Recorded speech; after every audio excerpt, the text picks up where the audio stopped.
Épître de Paul aux Éphésiens, chapitre 2.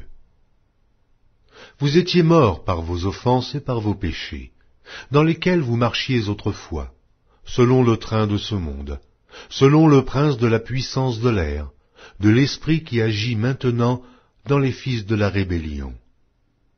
Nous tous aussi, nous étions de leur nombre, et nous vivions autrefois selon les convoitises de notre chair, accomplissant les volontés de la chair et de nos pensées, et nous étions par nature des enfants de colère, comme les autres. Mais Dieu qui est riche en miséricorde, à cause du grand amour dont il nous a aimés, nous qui étions morts par nos offenses, nous a rendus à la vie avec Christ. C'est par grâce que vous êtes sauvés.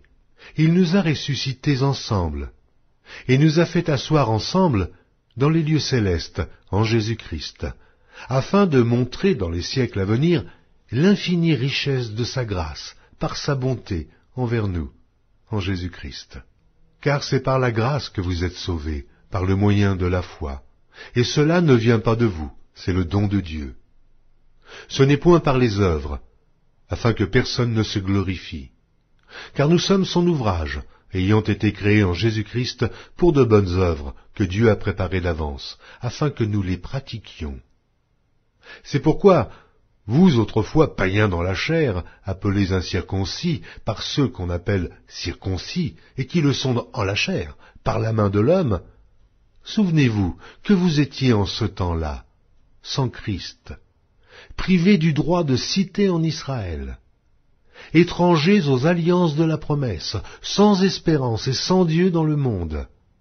Mais maintenant, en Jésus-Christ, vous qui étiez jadis éloignés, vous avez été rapprochés par le sang de Christ.